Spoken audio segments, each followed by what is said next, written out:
क्या क्या खुराफात नहीं किया था इन लोगों ने। मेरे पास सारे कांग्रेस पार्टी के स्टेटमेंट्स हैं जो बदूनी जी उनकी टीम ने निकाल के रखा हुआ है। याद है ना, कांग्रेस ने आरोप लगाया था देशद्रोह का आरोप लगाया था। इन्होंने पिछले साल मॉनसून सेशन को होने नहीं दिया था।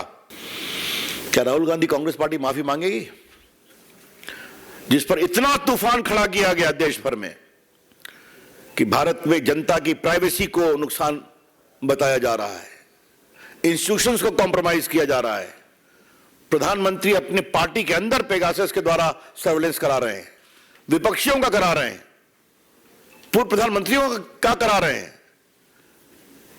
आरोप शुरू हो गया। तो क्या आज कांग्रेस पार्टी माफी मांगेगी? क्या राहुल गांधी माफी मांगेंगे? ये हैं बड़े सवाल।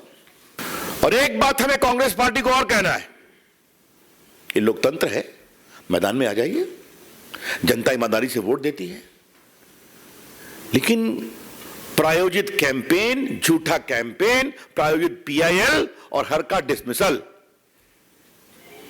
इससे आपकी पार्टी नहीं बढ़ने वाली है। आज एक बहुत ही महत्वपूर्ण विषय पर आपसे चर्चा करना जरूरी है, इसलिए बहुत अर्जेंटली यह प्रेस बुलाई गई। यह विषय पेगासस के संबंध में है, जिसको लेकर कांग्रेस पार्टी, वामपंथी पार्टियां और देश के स्वयं सिद्ध बुद्धिजीवी और एनजीओ, जिनका एक ही उद्देश्य है मोदी जी के खिलाफ कैंपेन करना, उन्होंने बहुत तूफान पैदा किया था। आपको याद होगा 21 से कहानी चल रही थी। बाद में यह मामला सुप्रीम कोर्ट एक जनहित याचिका में पहुंचा कि इसकी जांच कराई जाए। और आप सभी जानते हैं कि सुप्रीम कोर्ट ने एक बड़े ही सक्षम टेक्निकल मेंबर्स की कमेटी बनाई।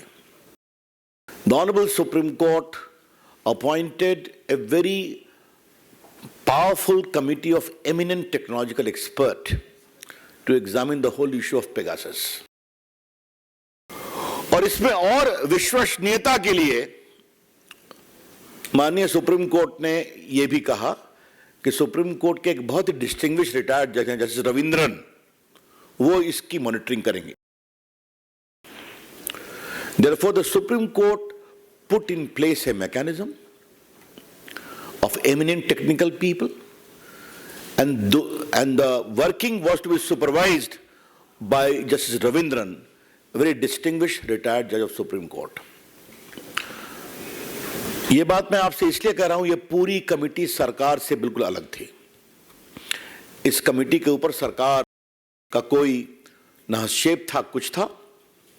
हां, सरकार ने एक बात कही थी, कई मामले राष्ट्रीय सुरक्षा के हैं तो उसे हम शेयर नहीं कर पाएंगे। फिर सुप्रीम कोर्ट की कमेटी के आग्रह पर तूफान खड़ा करने वाले लोगों ने 29 मोबाइल इस कमेटी के सामने रखा कि मेरे मोबाइल से कुछ लगता है गड़बड़ हुई है। तो सिर्फ 29 मोबाइल को उस कमेटी के एग्जामिनेशन के लिए रखा गया। आज उसकी रिपोर्ट सबमिट हुई है। वो रिपोर्ट सील्ड कवर में है, लेकिन माननीय सुप्रीम कोर्ट में मुख्य न्यायाधीश जी ने, सम्मानीय मुख्य न्यायाधीश जी ने इतना जरूर कहा कि कमेटी ने अपनी रिपोर्ट में किसी में भी पेगासस का वायरस नहीं पाया है, और 5 में कुछ है लेकिन वो पेगासस नहीं है उस मालवेयर में, उसके एग्जामिनेशन करने की जरूरत है। ये मैं प्रेस आपके सामने इसलिए आया हूं कि ये बातें माननीय मुख्य न्यायाधीश जी ने अपने सीजीआई कोर्ट में कही। उन्होंने कहा कि इस पूरी रिपोर्ट को हम भी नहीं जारी करेंगे, क्योंकि कई मामला राष्ट्रीय सुरक्षा से संबंधित है, लेकिन इसका एक एब्रिज्ड वर्जन हम जनता के सामने इसको प्रस्तुत करने का आदेश देंगे। The crucial point two note is that the high profile technical committee consisting of eminent people of technology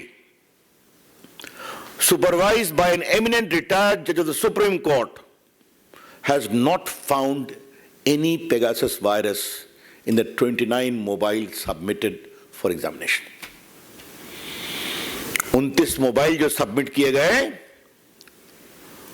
उसमें किसी में पेगासस नहीं पाया गया। 5 में एक मालवेयर है, उसकी वो जांच करने का आदेश है।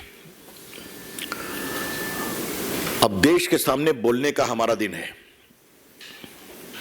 क्या क्या खुराफात नहीं किया था इन लोगों ने। मेरे पास सारे कांग्रेस पार्टी के स्टेटमेंट्स हैं जो बदूनी जी उनकी टीम ने निकाल के रखा हुआ है। याद है ना, कांग्रेस ने आरोप लगाया था देशद्रोह का आरोप लगाया था। इन्होंने पिछले साल मॉनसून सेशन को होने नहीं दिया था और जो रिपोर्ट आई है तो मालूम हुआ हाली 21% प्रोडक्टिविटी हुई। और राहुल गांधी ने क्या कहा था वो हम जरूर आपके लिए कहना चाहेंगे।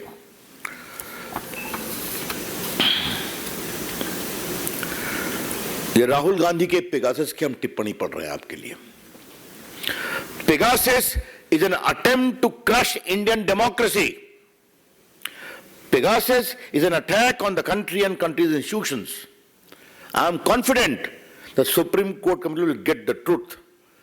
Pegasus was used against chief ministers, former prime ministers, and BJP's ministers among others. Was the Prime Minister and Home Minister getting the data obtained through use of Pegasus? ये राहुल गांधी के स्टेटमेंट है। और बाकी राहुल गांधी कई ऐसे शब्दों का प्रयोग करते हैं जिसको मैं अपनी मर्यादाओं के कारण रिपीट नहीं कर सकता, लेकिन इतना कहा गया था उनके ऑफिशियल प्रेस कॉन्फ्रेंस में कि ये देशद्रोह का मामला है, राजद्रोह का मामला है। क्या राहुल गांधी कांग्रेस पार्टी माफी मांगेगी जिस पर इतना तूफान खड़ा किया गया देश भर में कि भारत में जनता की प्राइवेसी को नुकसान बताया जा रहा है, इंस्टीट्यूशंस को कॉम्प्रोमाइज किया जा रहा है, प्रधानमंत्री अपने पार्टी के अंदर पेगासस के द्वारा सर्वेलेंस करा रहे हैं, विपक्षियों का करा रहे हैं, पूर्व प्रधानमंत्रियों का करा रहे हैं। आरोप शुरू हो गया। तो क्या आज कांग्रेस पार्टी माफी मांगेगी? क्या राहुल गांधी माफी मांगेंगे? ये है बड़े सवाल। और ये मैं इसलिए आपसे कह रहा हूं कि इन लोगों ने संसद चलने नहीं दी थी। आपको याद है ना, आप खास करके हमारे टीवी वाले और हमारे प्रिंट के हमारे मित्र उस समय के अपने फुटेज और रिपोर्टिंग को निकालेंगे तो संसद कितने दिन नहीं चलने दी गई थी वो सब रिपोर्ट आपके सामने आ जाएगी। ये सारा कुछ एक मोटिवेटेड कैंपेन का पार्ट है जिसका सच्चाई से कोई मतलब नहीं है। इसलिए आरोप लगाते हैं और भाग जाते हैं। और उसके सार में क्या है? उसके सार में है कि मोदी जी को कमजोर करने, मोदी जी के खिलाफ अनर्गल बयान देते रहो। ये बात मैं आपसे इसलिए कह रहा हूं, याद करिए पेगासस पर तो दुनिया में चर्चा हो रही थी और कई देश जो इसका प्रयोग करते हैं उनका नाम नहीं आ रहा था, लेकिन भारत में इसका दुरुपयोग हो रहा है, यह चर्चा दुनिया में हो रही थी या दुनिया में करवाई जा रही थी। हिंदुस्तान में 3-4 मीडिया के मीडियम्स ने, मैं किसी का नाम नहीं लूंगा, प्रिंट एंड इलेक्ट्रॉनिक्स बोथ, क्या कैंपेन किया था? The BJP is entitled to respectfully ask the leading newspapers or journals or digital mediums who's unleashed a sustained, motivated campaign against Prime Minister in particular and his government in general. This government survives on snooping, on spying. क्या-क्या शब्दों का प्रयोग किया गया था। लेकिन Congress party और राहुल गांधी ये नहीं समझते हैं कि झूठ का सहारा लेकर वो अपनी पार्टी को विस्तार करने की कोशिश करते हैं, लेकिन झूठ का भंडा फूट जाता है तो पार्टी और सिकुड़ जाती है। The problem of Rahul Gandhi and his party and his associates in the NGOs, that they have so much animus against our popular Prime Minister Narendra Modi ji and his government, that they resort to falsehood to expand their party. And the moment the falsehood explodes, the party shrinks further. Rahul Gandhi, Congress party, Sonia ji, दो चीज का आप ध्यान रखें, बड़ी विनम्रता से कह रहा हूं, लोकतंत्र लोकलाज से चलता है. Democracy shines and prospers on certain well-defined norms of public life. तो झूठ की खेती बहुत दिन नहीं चलती. आज ये मैं इसलिए कह रहा हूं, पेगासस, उसके पहले राफेल, उसके पहले जो दिल्ली में पार्लियामेंट बन रही है और सारा जो विस्तार बन रहे हैं, उसको लिए क्या कैंपेन किया गया, क्या छोड़ा गया, कैसे शब्दों का प्रयोग किया गया. और एक चीज आप देखिए, झूठ का सहारा लेकर आरोप लगाना और फिर पीआईएल की छतरी में कोर्ट पहुंच जाना. ये तो माननीय उच्च न्यायालय ने स्वयं ऑर्डर किया है, लेकिन वो भी एक पीआईएल के ऊपर किया. तो झूठ का सहारा लेकर कैंपेन करना और प्लस उसके पश्चात पीआईएल के सहारे से कोर्ट पहुंच जाना.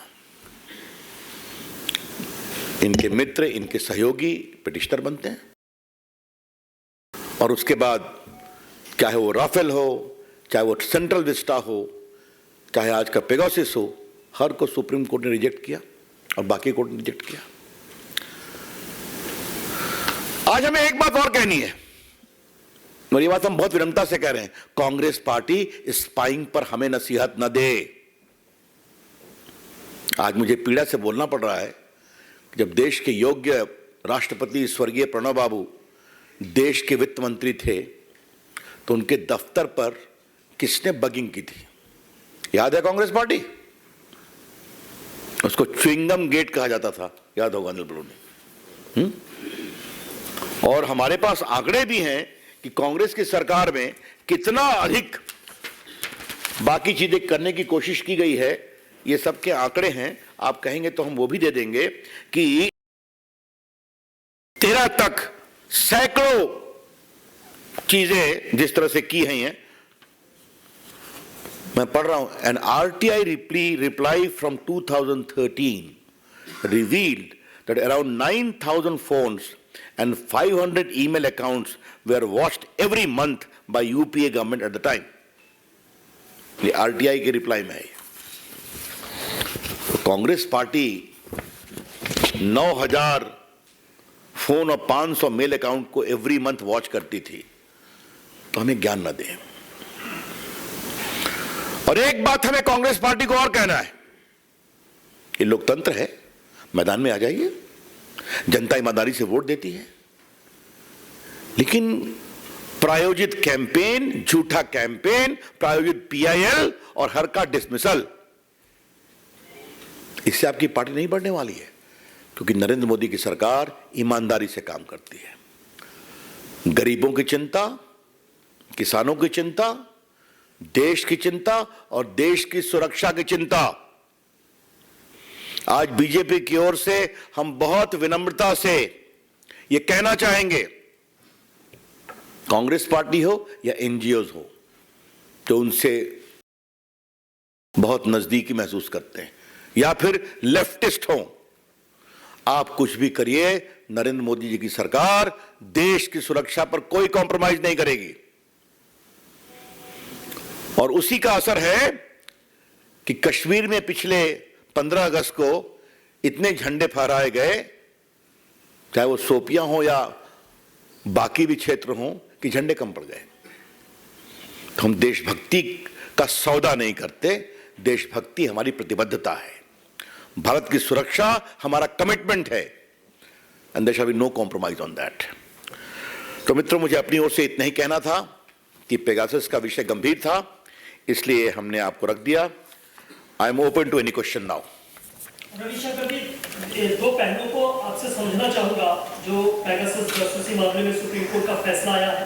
एक तो कमेटी ने कहा कि रिपोर्ट को प्रकाशित ना किया जाए और हम रिपोर्ट के कुछ हिस्से वेबसाइट पर अपलोड करेंगे, तो इस चीज को समझना चाहेंगे। और एक और प्रश्न है जो उन्होंने कहा कि 1 महीने बाद सुनवाई करेंगे और केंद्र सरकार ने समिति के साथ सहयोग नहीं किया। देखिए, आपको मैं पहले कहता हूं कि कोर्ट ने आज क्या कहा है। ये सब कोर्ट में ऑब्जर्व हुए ना कि रिपोर्ट को पढ़ा, पेगासस का वायरस 29 मोबाइल में नहीं पाया गया। जिन लोगों ने कमेटी के आग्रह पर अपना मोबाइल दिया था उनके एग्जामिनेशन के लिए, पहली बात हो गई। 5 में कुछ मालवेयर पाया गया है जिसके ऑडिट एग्जामिनेशन हो रहा है। माननीय चीफ जस्टिस ने यह भी कहा कि इस रिपोर्ट को हम पूरा पब्लिक नहीं करेंगे, कुछ पोर्शंस को करेंगे। कितना करेंगे, जब लोड होगा तो मालूम हो जाएगा। तो एक प्रकार से तो देश की सुरक्षा को लेकर जो भारत सरकार ने कहा था कि यह विषय बहुत ही गंभीर है, इसलिए हम भारत की सुरक्षा के प्रति सब कुछ रिवील नहीं करेंगे, उसको उन्होंने भी स्वीकारा है। तो लेट्स वेट देयर। मोटी बात यह है कि पेगासस नाम का जंतु किसी भी मोबाइल में नहीं पाया गया। ये तो हमने कह दिया ना, लेकिन जनाब माफ करें, माफी मांगना राहुल गांधी की फितरत में नहीं है। मैं बात बहुत जिम्मेवारी से कह रहा हूं। याद है आपको, मैं उस शब्द को दोहरा नहीं सकता। 19 के चुनाव में चौकीदार नाम लेकर क्या प्रचार किया गया था देश भर में, लगवाए थे नारा, लोग को और बहुमत मिल गया, जनता ने आशीर्वाद दिया और राफेल की कहानी सुप्रीम कोर्ट डिसमिस कर दिया। क्या उन्होंने कभी सॉरी कहा? तो वही फिर रिपीट करूंगा, कांग्रेस पार्टी, हमारे बाकी उनके मित्र, हमें हराना है तो भैया चुनाव में हरा दो ना, हरा दो हमें। लेकिन चुनाव में हारते रहे हो, आगे भी हारोगे, मोदी जी की लोकप्रियता दुनिया में और बढ़ रही है, और इस तरह के झूठे आरोप लगाकर और कोर्ट का सहारा मोटिवेटेड पीएल के द्वारा करने के कारण आपकी पार्टी बढ़ेगी। और एक बात हम और कहेंगे, जो ऐसे न्यूज़पेपर्स, जर्नल्स, डिजिटल प्लेटफॉर्म ने जो सस्टेन कैंपेन चलाया, वो भी कुछ पुनर्विचार करेंगे अपने बारे में, इंट्रोस्पेक्शन करेंगे। रविंदर जी, सर, राहुल गांधी ने भी कहा कि स्नूपिंग, थ्रेटनिंग, स्टीलिंग ये अमृतकाल का एक मोटो है ये मोदी का। देखिए, अब यहां मैं राहुल गांधी की हर बात पर जवाब देने नहीं बैठा हूं, क्योंकि मेरा वो स्तर नहीं है जिन शब्दों का प्रयोग वो करते हैं। ये हमारी बीजेपी का स्तर नहीं है और नहीं होगा। हम राजनीति में एक मर्यादा और शुचिता की बात करते हैं। इसलिए 19 के कैंपेन में चौकीदार शब्द पर आगे क्या उन्होंने बोला था मैंने नहीं कहा आपके सामने, उसका जवाब जनता देती है और आज भी देगी।